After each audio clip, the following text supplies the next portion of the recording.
Today we are reading the Helgakviða Hundingsbana 2, the second poem of Helgi, Killer of Hunding, and the Poetic Edda, translated by Jackson Crawford. This is the tale of the heroes, not the gods, because last session there might have been some confusion, but I made a note in it for you people on YouTube that are also confused and may not have the book in front of you to know things. The second of the two poems about Helgi Sigmundsson tells a more complete version of his life, and this includes retelling some events from the first poem. The poem moves swiftly between scenes and can be rather confusing. A summary is called for to ground readers in the basic characters and action of the poem. Helgi, son of King Sigmund, is fostered by King Hegel. Insert correct word here. Helgi disguises himself as Hegel's son, Hamal, and goes to spy on his father's enemy, King Hunding. After Helgi's true identity is revealed, he flees back to Hegel.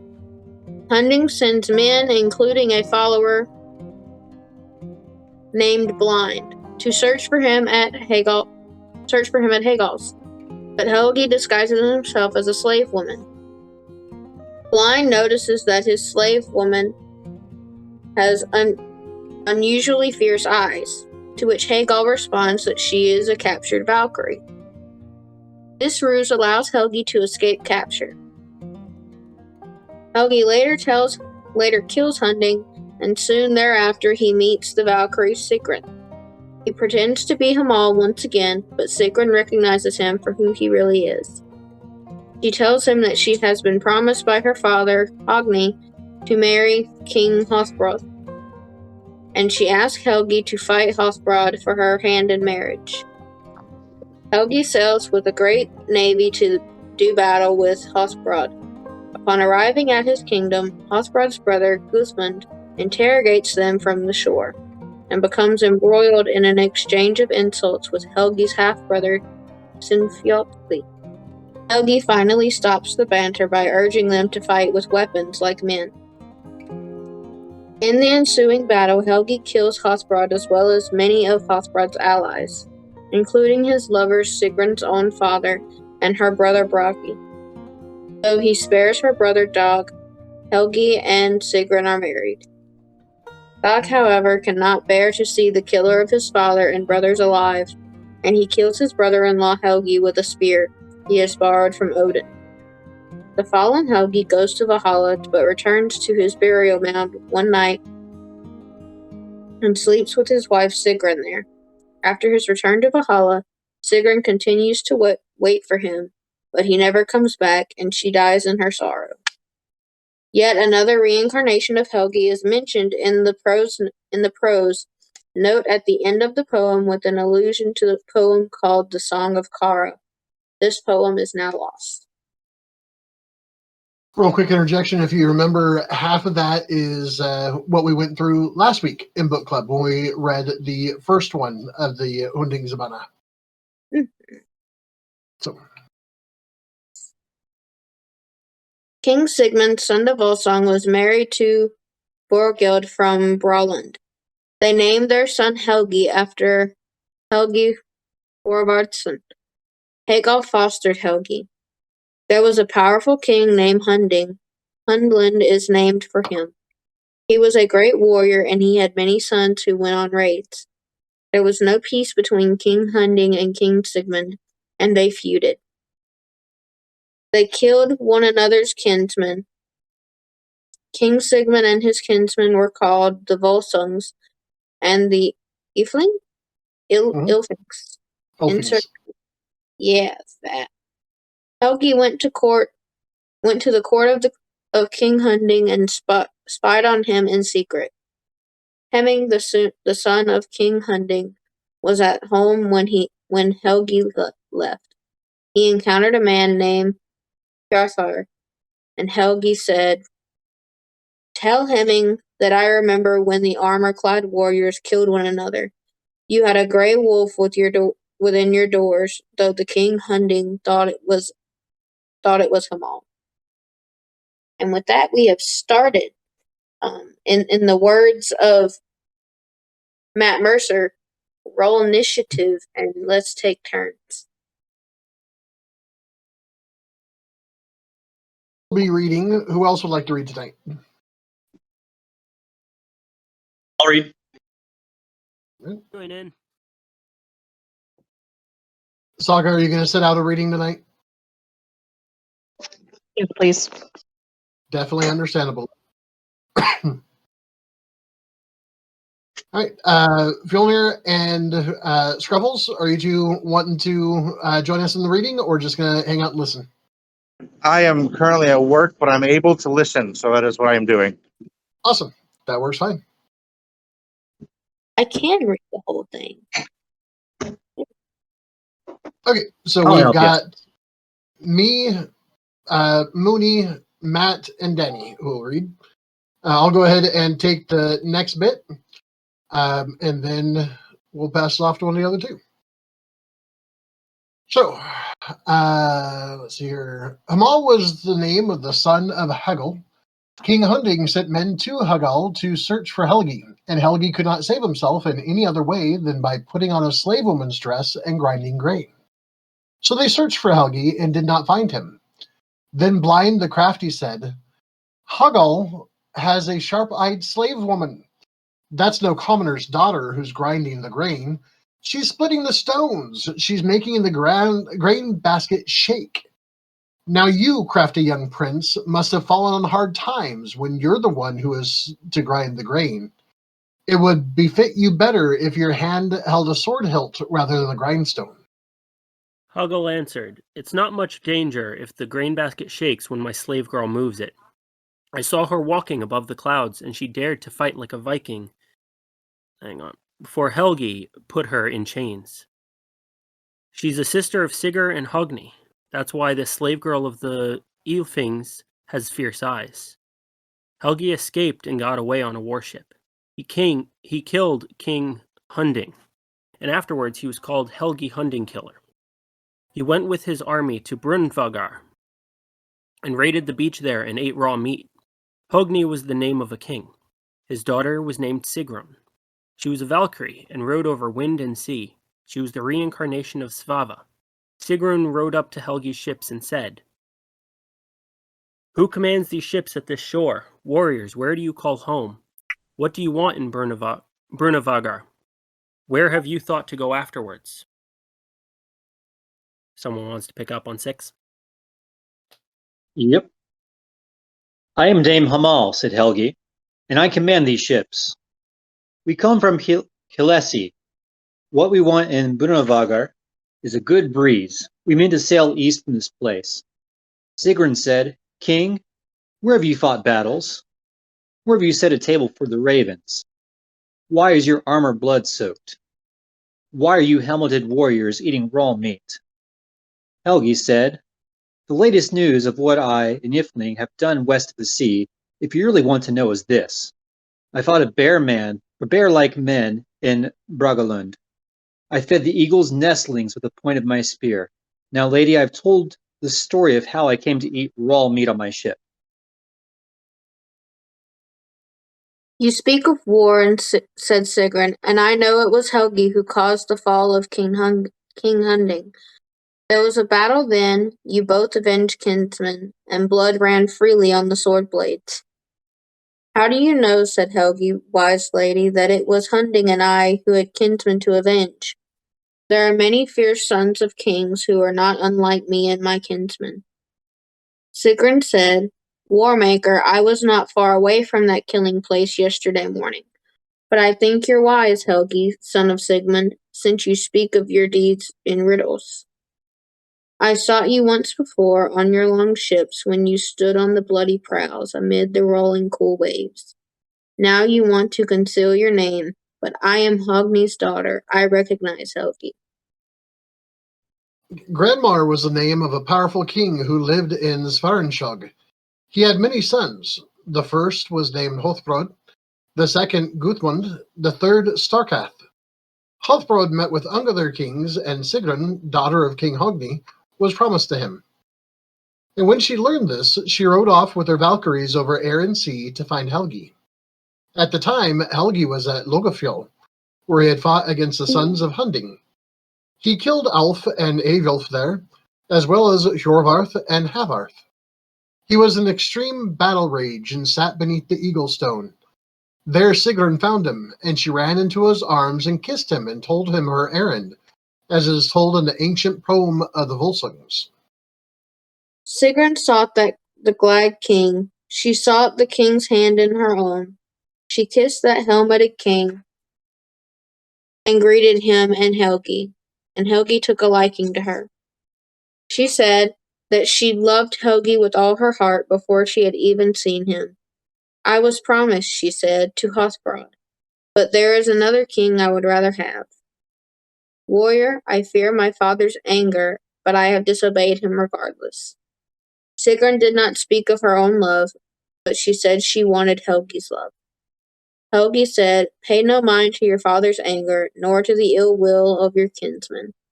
Young lady, you will live with me. Good lady, I do not fear your family. Aw. Kind of. Then Helgi gathered a great navy and sailed to Frekastein, and on this journey they encountered a very dangerous weather. There was continual lightning, and it even glowed on the ships. Helgi and his men saw 9 Valkyries riding in the air, and they recognized Sigrun. Then the storm abated, and they came safely to land. The sons of Granmar were sitting on a certain hill when the ship sailed up to land. Guthmund leapt up on his horse and rode up to the top of a hill near the harbor. Then the Volsungs took their sails down. Guthmund, son of Granmar, said, who is the leader of this navy? Who lowers the golden sail upon the prow? I don't think we can expect peace from this navy. I see a red battle flag and Vikings. Sinfjotli said, I think Hrothbrod will recognize Helgi here, in the middle of the fleet. He hates to retreat. He has taken the ancestral lands of your people, the Fjorsungs. He's stolen your inheritance. Guthmund said, first, we should settle our differences at Frekastein, Hrothbrod. It's time to get vengeance. For a long time we've been losing battles. Sienfothli said, first, Guthmund, you'll need to watch your goats and climb the steep cliffs. Keep a wooden club in your hand. You'll do better as a shepherd than a fighter. Helgi said, Sienfothli, it would be more honorable to make war, to cheer the eagles than to exchange pointless words, even if you hate one another. I have no love for Granmar's sons, but it's better for noble men not to lie. We have seen at Moin Shemar that they have the courage to draw swords. These warriors are wise and brave. Guth home and reported on the hostilities. Then the sons of Granmar assembled an army. Many kings came to them. Hogni, the father of Sigrun, was there along with his sons Bragi and Dag. There was a great battle, and all the sons of Granmar fell, as well as all the other chieftains, except Dag, who was granted mercy and who swore an oath to the Volsungs. Sigrun went out on the battlefield afterwards and found Hrothbrod dying. She said, King Hrothbrod, I, Sigrun of Sefjol, will not kneel to embrace you in my arms. Your life is over. The wolves will get plenty of your and your brother's flesh. Then she found Helgi and was glad. Helgi said, wise woman, not everything has gone as you'd wish. The Norns have some blame. Bragi and Hogni fell today at Frekastein, and I was their killer. And I killed Starkath and Stercliffe, and the sons of Hrolog at insert correct word here. Lebjogger? Yes, that word. I saw the most warlike of all kings fighting without his arms, and soon without his head. Most of your family lies on the battlefield. They've become cold corpses. You could not stop that battle. You were destined to cause kings to clash. Then Sigrun wept. Helgi spoke once more. Be comforted, Sigrun. You've been like held to us, and not even kings can fight fate. Sigrun said, let all my family fall in battle, if that means I can sleep in your arms. Helgi married Sigrun, and they had sons. Helgi was not an old man. Dag, son of Hogni, sacrificed to Odin for vengeance for his father. Odin loaned Dag his own spear. Dag encountered Helgi, his brother-in-law, at the place called Fjoturlund. Dag ran Helgi through with the spear. Helgi fell there, and then Dag rode to the mountains and told Sigrun the news. Sister, I regret to tell you this hard news.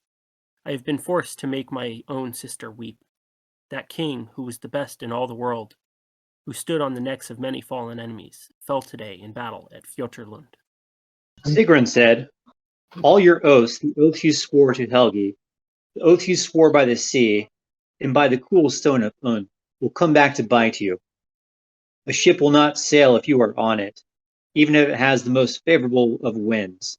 A horse will not run if you are on it, even if it could save you from pursuing enemies. No sword you draw will cut unless it cuts your own head off. I would only be avenged for Helgi's death if you were an outlaw living in the woods, deprived of all your property and all joy. I wouldn't even eat unless you caught your own raw meat. Dag said, you are mad, sister. You are out of your wits when you speak such curses against your own brother. Odin alone causes all evil. He's the one who causes war between kin. I will offer you golden rings. I will offer you the lands of Vandilsli and Vigdalir. You and your children, well-dressed lady, will own half my home in compensation for your loss. Cooper, take your meds. Sigrun said, I will never be so happy at my home in the day or in the night that I will love life, unless I see that king and his army, unless I see Helgi riding his horse Vigblair with the golden bridle. I would greet him gladly. My husband Helgi has frightened all of his enemies so much and all his kinsmen that they are like trembling goats fleeing a wolf on a mountainside. Helgi is as high above other kings as a noble ash tree above a thorn. He's like a young stag coated in morning dew, higher than all other beasts with his horns glowing against the heavens. A burial mound was made for Helgi, and when he came to Valhalla, Odin asked him to help him rule everything. Helgi said, Hunding, you will be a foot washer and fire starter, a dog walker, and a horse's groom for every man in Valhalla, and don't forget to feed the pigs before you go to sleep. One of Sigrun's serving women walked during the evening near Helgi's burial mound, and she saw Helgi riding toward the mound with a large following of men. The serving woman said, Is this an illusion that I see before me, or has Ragnarok come? I see dead men riding. I see them driving their horses with spurs. Have dead kings been given leave to come home from Valhalla? Helgi said, True, you see us here driving our horses with spurs, and it is no illusion, nor is it Ragnarok, and neither do we leave to come home from Valhalla. The serving woman went home and said to Sigrun, Go out from your home, Sigrun, if you want to see your king again. His burial mound is open. Helgi has come back. His wounds are bleeding. That Lord of Men asks that you come and see his injuries. Sigrun went inside Helgi's burial mound, and she said, Now I am as happy to see you, husband, as Odin's eager ravens are when they see fresh, warm corpses, or when dew-covered they greet the morning. I want to kiss you, my unliving king, before you take your bloody armor off. There's frost frozen in your hair. Helgi, there's blood all over your body, my king. Your hands are wet with the cold blood of Hogni's kin. My lord, how shall I heal you of these things? Helgi said, You alone, Sigrun from Sefafjol, caused the sad death of your father Hogni. Gold-adorned southern woman, fairer than the sun, you wept bitter tears before you went to sleep. Each tear fell bloody over your fierce heart, cold, wet, bloody, burning, twisted with sorrow. But I can drink happily of Odin's good mead, even if I have lost my lands and my love. No one will sing a sorrowful song for me, even if I have wounds on my chest, for my wife Sigrun is in my mound. The Valkyries lies by me, though I am dead. Sigrun climbed into his bed in the mound. Sigrun said, Helgi of Ifling Kin, I offer you untroubled rest in this place. I want to sleep in your embrace, as I would in the arms of a living husband. Helgi said, Now I can foresee everything. You will sleep, lovely lady, daughter of Hogni, tonight and tomorrow morning in the arms of a dead man, in his mound, and yet you are alive, noble lady. Oh, sorry. Yet still I must ride the warpath, take my pale horse back to Valhalla. I have to be west of Bifrost before the rooster wakes the men in Odin's hall. Helgi and his men rode their way, and Sigrun and her serving women returned to her home. The next evening, Sigrun had a serving woman keep watch on Helgi's burial mound. And when Sigrun returned to the mound at sunset, she said, My husband, the son of Sigmund, would have come back from Odin's hall if he could. But I expect there is little chance of his return when eagles sleep in the trees, and all the people are dreaming. The serving woman said, Do not be so foolish that you go alone to his burial mound. All the dead are more powerful at night than they are during the day. Sigrun did not live long. Because of her sorrow and indifference to life, it was generally believed in ancient times that people were reborn, though this is now called a superstition. Helgi and Sigrun are said to have been reborn. He was then called Helgi, the sorrow of Hatting, and she was called Kara, the daughter of Halfdan, and she was a Valkyrie, as is told in the Song of Kara. And that is the end of this poem. That last line there is what they're referring to at the beginning, the Song of Kara, that unfortunately has been lost to time.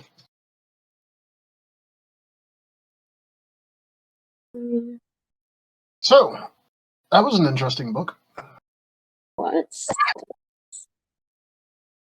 It goes on further with the rest of the story of Helgi and their men. One thing that I highlighted because I thought was interesting thought. Who here knows the signs of the beginning of Ragnarok? There's one thing in particular that signals the start of the war. Isn't it the never-ending winter? That's one of them. That's after the war officially starts. The dead rising, in a sense. That's part of it.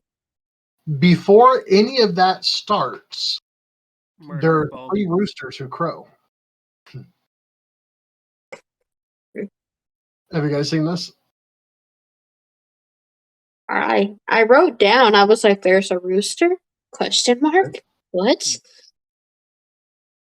Now, this could very well simply be a random rooster that crows every morning to wake people up, like here on the farm. I live on a farm. I have a big black rooster named Diesel, and his crowing usually wakes me up at 4:30 in the morning because he's defective. But it could also be, when he's talking here, he's saying that he still has to ride the warpath, take my horse back to Valhalla. I have to be west of Bifrost before the rooster wakes the men in Odin's hall.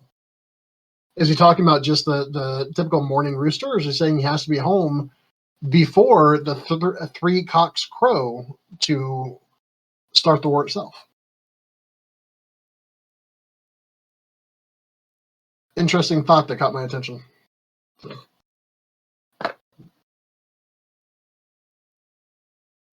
There are three roosters who will crow. Two of them have names. The other one does not. Not that's recorded. I'd have to check my notes for their names, but yeah. There's three cocks that crow across the lands that signify the start of the war. That's the main signal that everyone's waiting for Ragnarok. So, just an interesting tidbit. Gulinkambi, Fjalar, and an unnamed soot-red rooster. There you go. Yep.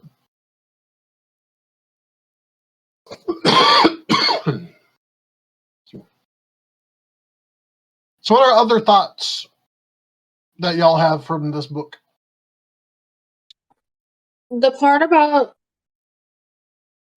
her grinding the grain and doing things, and they were disguised as a slave woman.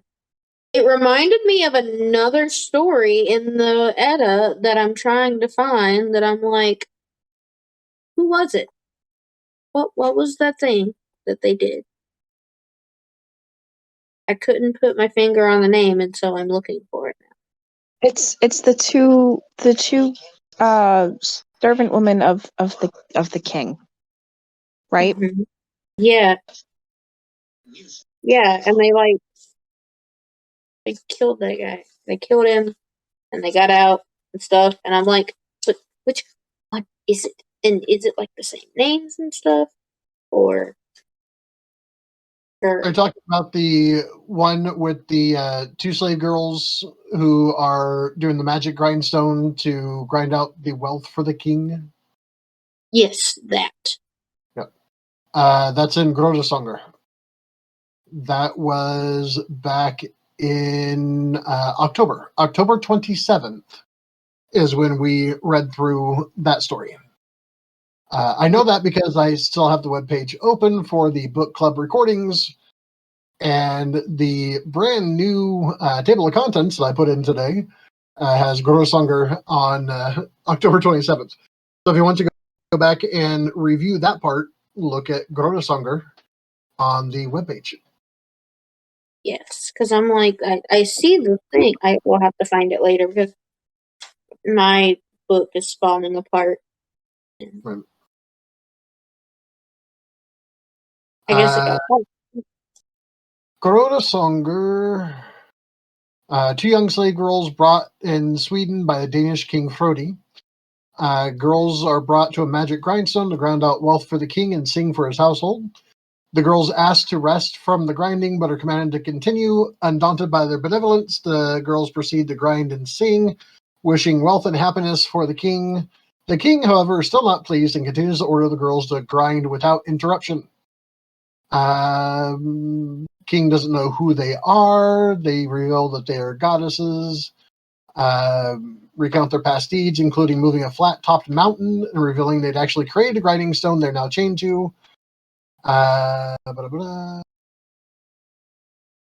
Looking to see if they have actual names mentioned.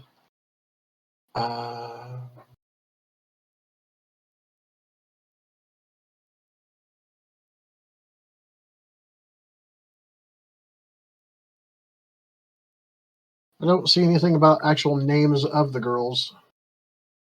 Oh no, here you go. Finya and Minya. Yeah, that.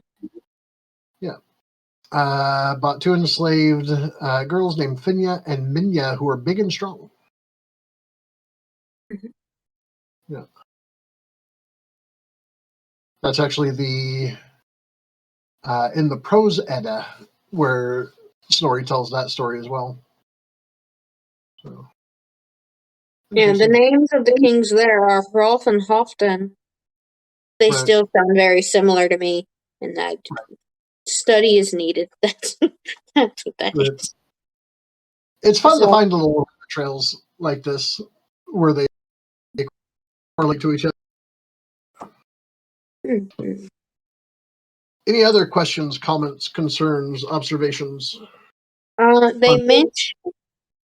I feel like I just interrupted someone. No. It said that. What did it say? That Odin was the bringer of, or the causes of all evil. Mhm. Now, Right. is that just meaning that because he is the Allfather, or is that and most powerful quote air quotes Right. opinions and such? But is that because of that, or is that not a good dude? Because Jackson Crawford's looking at it from a scholar standpoint. I kind of took it as. Yeah. Oh, sorry. Go ahead. Go ahead. No, I kind of took it as Odin's the one who gave Dag the spear, who killed Helgi. So he's saying, "Hey, it's not my fault. Odin's the one who gave me the spear that killed him. I mean, I held the spear, but Odin gave it to me." Yeah, and it's a magical spear, and they all know that. So, I mean, yeah. Yeah. One of And the things that a lot of modern heathens differ in how they view Odin from many of the ancestors when they were around actually venerating him. If you look at many of the stories and such, and do away with your preconceived notions of Anthony Hopkins being Odin being the loving grandfather type who is full of wisdom and just wants to pop you on his lap and tell you stories and be good. chop your head off. That's not the historical Odin. Historically, Odin was kind of a jerk. He was in it for himself. Odin looks out for Odin. And a lot of the troubles and issues that are relayed in the stories, many of them can be laid at Odin's feet. If you think about the correlation, Odin and Loki are blood brothers. That's not a on the whim kind of thing. It's not something that you just said, "Oh, hey, Matt, I like you. You're cool. Let's be blood brothers." It's something that is a very seriously taken thing, and it's not usually done by two opposing archetypes. A lot of people have this feel-good, fluffy mental image of Odin today because that's what society has represented him as. And they've kind of left out a lot of his nastier, meaner sides.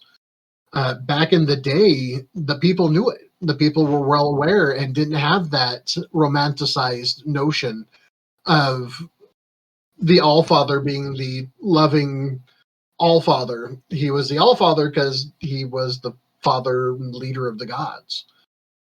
More like the American Gods version. Yeah. Yeah. So, yeah. I had that note on there. And it was talking about burial mounds. I wrote like a pyramid.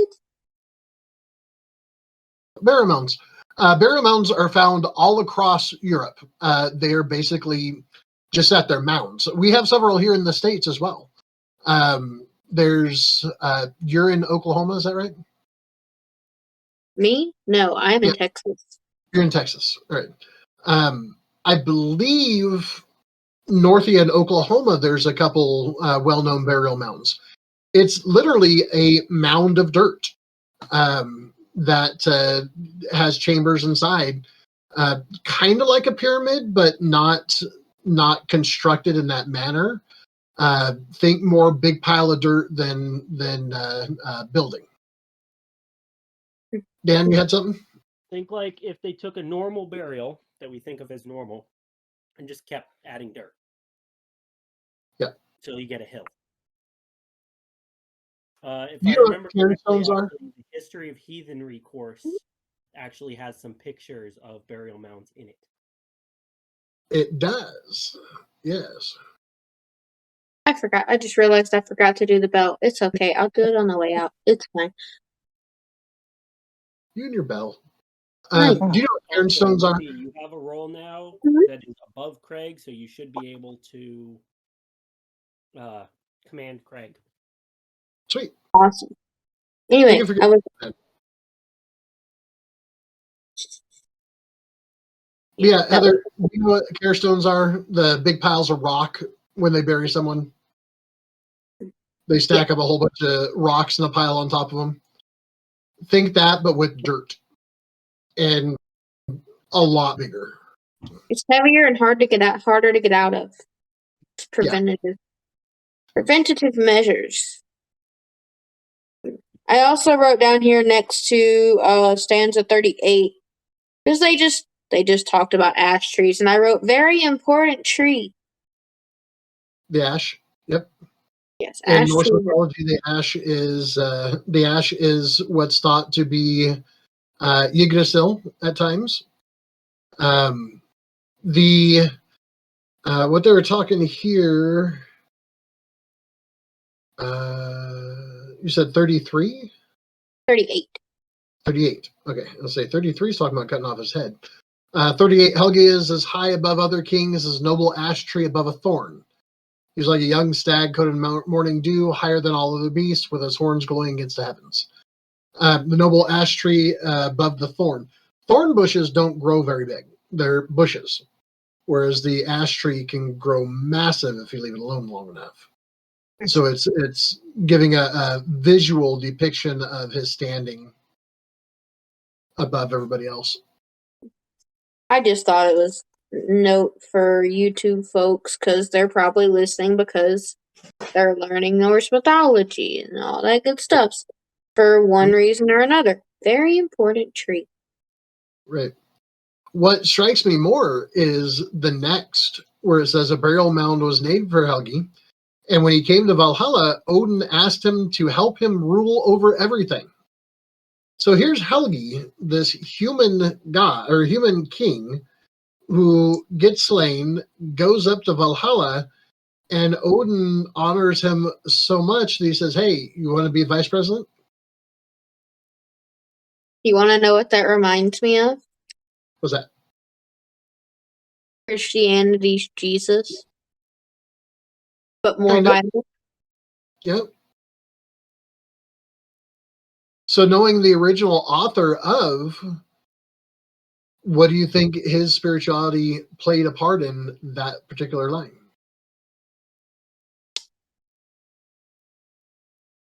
He was Catholic, yes?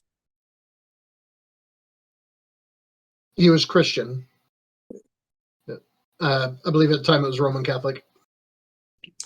So, yeah, that might be why it reminds me of that. That he took Jesus going up and helped combine the two. So that might be. Read this with caution, YouTube dwelling folks. Right. Read with caution because of that. King James isn't the only thing edited for personal gain. Right.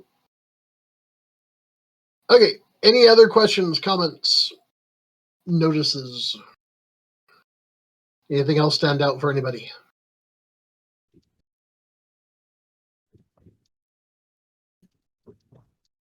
Kyle, you've been pretty quiet for this.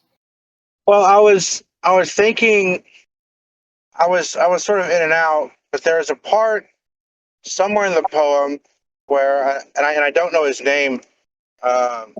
He seems to have lost everything, but he had Odin's mead with him, and I was kind of curious as to what significance that has. Like, is it magical mead? Is it special mead? I don't really know. So I was just that's what I was sort of thinking. What would be the significance between that? And I know it's not neat even thought, but that's sort of what I could grasp because I was kind of going in and out.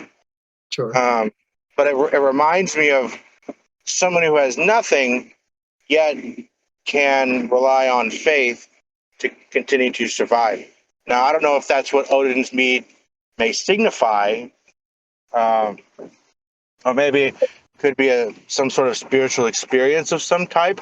I don't know, but that's what it kind of reminded me of a little bit. There's that part of it, yes, in my opinion anyway, but there's also, to me, it also is kind of, it's his way of saying, I have the power of God and anime on my side. Huzzah! And just the signification of, okay, cool, you have an army. I have the All-Father. What? That's what I got out of that. So is it possible that that reference is to the meat of poetry? That as well. I also thought that. I'm scanning to find that particular verse in here to see where that was. I admit I did not catch that. So I'm re-looking at this real quick to see where the meat part was. Let me do it this way. Nope, it wasn't 30. It also struck me, but it didn't surprise me that in this poem, Odin is known to be evil. Is that right? Did I Right. get that? Quote unquote. It Quote was unquote. the one who was saying that was the one getting struck down by his spear. Oh well, no wonder. If someone was, trying to stab me with a spear, I would have called him evil too. Yeah, it wasn't a matter of Odin is evil and that's how they thought. It was a matter of he got struck down by his spear and therefore blame is on him, kinda. Just like when I set fires, if it's an actual fire, Beast might accidentally get blamed for it because he's the one that's supposed to take my matches away. It's stanza 46. Right, stanza 46. The mead. 45, to start out with there, Helgi said, "You alone, Sigrun from Sheffield, caused the sad death of your father Hogni. Gold-adorned southern woman, fairer than the sun, you wept bitter tears before you went to sleep. Each tear fell bloody over your fierce heart, cold, wet, bloody, burning, twisting with sorrow. But I can drink happily from Odin's good mead, even if I have lost my lands and my love. No one will sing a sorrowful song for me, even if I have wounds in my chest. For my wife Sigrun is in my mound, the Valkyries lies by me, though I am dead." Sigrun climbed into his bed in the mound. I think that was more of a, hey, I'm not on this earth anymore. I've lost everything I loved here in my lands and my wife and my reputation and everything. But you know what? It's cool because now here I'm drinking with the good guys. Don't be sad for me. I'm still good. Oh, okay, that makes sense. Yeah. And in this situation, it is, I do believe it's referring to Odin's good mead being the mead of poetry. There are a couple other stories where Odin really tried really hard to get that mead, and finally, through his own duplicity and such, and of course, the ever antics of Loki getting in there and causing more mischief, Odin did get the mead from the giantess and was able to distribute it to people and things, and whole big story there. But yeah, Odin's mead is the what's the word I'm thinking of? It is what other meads are judged against. It is what? It is what other meads are judged against. Oh, okay. This is a good mead. It's not as good as Odin's, but it's a good mead. I'd give it a 7 out of 10, kind of thing. Yeah. The mead of poetry. There's a whole big story of how Odin snuck into the mountain and ended up stealing it while Gunlod, I believe the giantess name was Gunlod. I could be mistaken. I'm not looking at my notes. Really cool story. That's yep. We've read that one before here as well. So again, hit the website and you can listen to them there. At this point, we are reaching the hour mark, and the YouTube doesn't like it when we go over an hour with the recordings. So unless anyone has any other questions or comments about this particular reading, I'm going to go ahead and drop Craig out, and then we can discuss some more if you'd like.